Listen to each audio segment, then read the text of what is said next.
The cabin lights were dim, and the engines hummed steadily as passengers settled into their seats. Most saw her as just another traveler in row 3, quiet, unassuming, dressed simply. But when the Admiral, a man whose presence commanded respect even at 30,000 feet, suddenly rose from his seat and delivered a crisp salute, the air inside the plane shifted. Gasps rippled through the rows. Who was this woman, and what secret honor did she carry that demanded such reverence? The cabin lights glowed a soft yellow as the last passengers filed onto the aircraft. The boarding announcements had quieted, and the attendants moved briskly through the aisles, guiding travelers to their seats. Row 3 was just behind the first-class partition, a place often filled with business professionals and seasoned travelers. On this particular day, however, a woman sat there alone, her presence unremarkable at first glance. She wore no uniform, no decorations, no outward sign of importance. Just a light jacket, worn jeans, and a small carry-on bag tucked neatly beneath her seat. Most passengers who glanced her way dismissed her without a second thought. She had the air of someone who preferred not to be noticed, someone used to moving quietly through the world. She kept her gaze steady, her posture calm, her hands folded neatly in her lap. A few rows behind her, however, sat a man whose entire life had been built on noticing details others missed.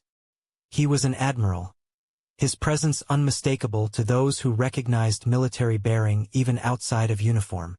His shoulders were square, his posture straight, his gaze alert despite the long years etched into the lines of his face. He had boarded without fanfare, carrying himself with the quiet authority of someone used to both command and responsibility.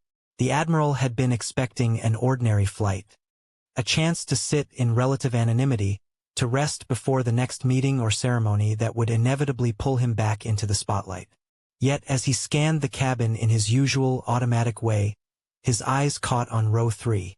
At first, he could not place why. She wasn't staring at him, nor did she appear to be anyone seeking attention. But there was something, a detail, faint but undeniable, that tugged at his memory. It was a patch, barely visible on the strap of her bag, half concealed by the fabric of her jacket. To most, it would have meant nothing.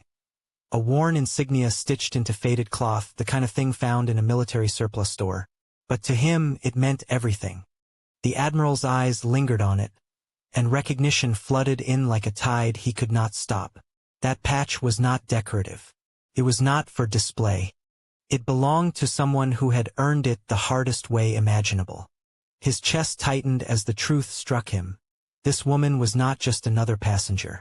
The engines roared to life, and the plane began to roll down the runway. Passengers shifted, adjusting headphones, flipping through magazines, scrolling through phones. None of them noticed the way the Admiral's gaze remained fixed on row 3, the way his jaw set, the way something unspoken passed silently between them. She didn't turn to meet his eyes, but in the way she sat, composed, steady, unshaken. He knew she already understood that he had seen it. The flight was only minutes into the air, but the atmosphere had already changed. Something extraordinary was about to unfold. The plane leveled off, its engines humming steadily as the fasten seatbelt sign flicked off with a faint chime. Passengers shifted in their seats, some reaching for drinks, others leaning back to nap away the hours ahead. It was a flight like any other, or so it seemed. But in row 3, an invisible weight filled the air. The Admiral had not taken his eyes off the woman. The insignia he had recognized was no ordinary patch. It wasn't the kind a tourist might buy, nor the kind issued for routine service. No, it was rarer. Something earned in silence, away from headlines, bestowed only upon those who had carried burdens few could imagine. He rose slowly from his seat. The movement caught the attention of those around him. A few glanced up, assuming he was stretching or heading to the restroom. But then they saw the deliberate way he stood, his back straight, his chin lifted. The woman in row 3 didn't move. Her eyes were fixed ahead, as if she had already lived this moment before, as if she knew it was inevitable. And then, in the stillness of the cabin, the Admiral did something no one expected. He raised his right hand to his brow and delivered a crisp, flawless salute. The effect was electric. Conversations died mid-sentence.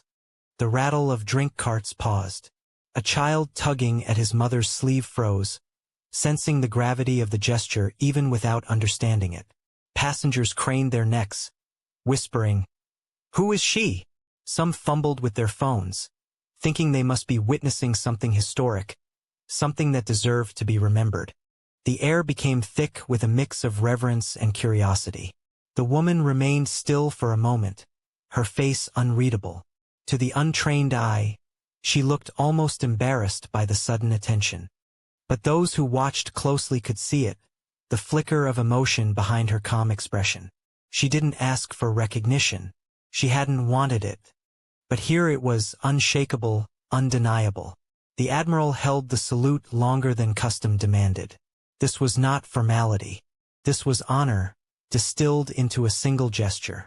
A tribute not from rank to subordinate but from one warrior to another.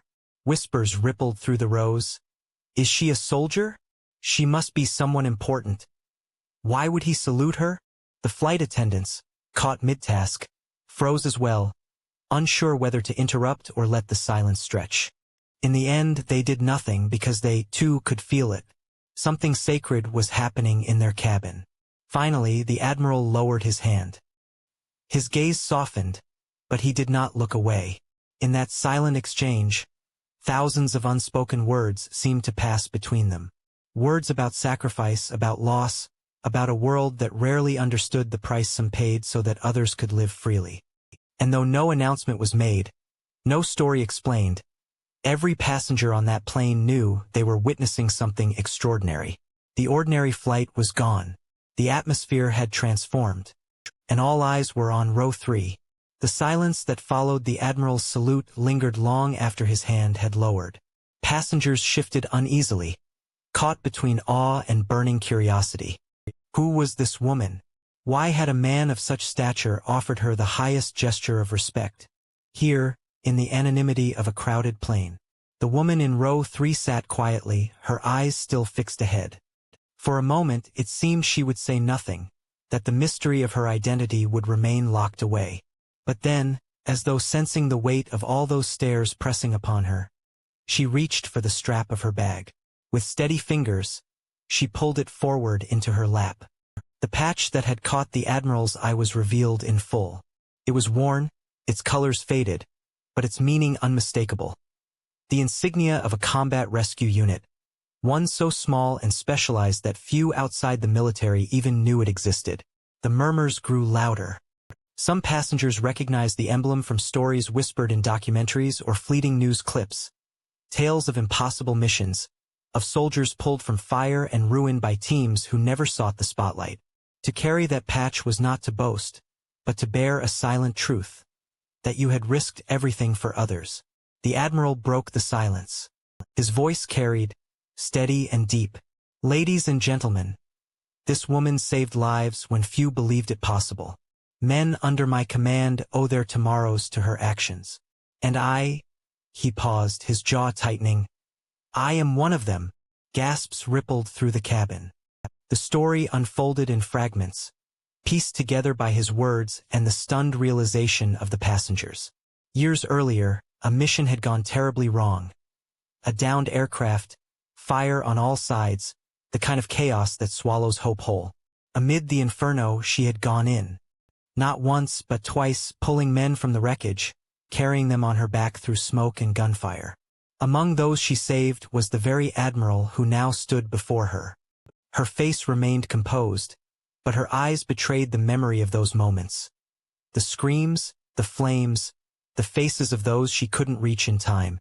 She had carried the weight of both lives saved and lives lost. For her, the patch was not a symbol of pride but of remembrance. The passengers listened, hushed and reverent. Some bowed their heads, others wiped their eyes. A few, veterans themselves, straightened their backs, recognizing the gravity of what they were witnessing. The Admiral's words ended not with a flourish, but with quiet conviction. She wears no uniform today, but make no mistake. You are in the presence of a hero. The cabin erupted, not in applause, for that would have cheapened the moment, but in something deeper. Passengers rose to their feet, one by one, until nearly the entire plane was standing. Heads bowed, hands over hearts. A silent tribute, echoing the salute that had started it all. The woman lowered her gaze, humbled, her fingers brushing the patch as though it burned in her hands. She had not wanted recognition, but in that moment, she understood. This wasn't for her. It was for the men she had carried, the lives she had saved, and the memory of those she could not. Row 3 would never again be just a seat on a plane. It had become a place of remembrance, respect, and unspoken gratitude. And for everyone on board, the flight was transformed into something they would never forget.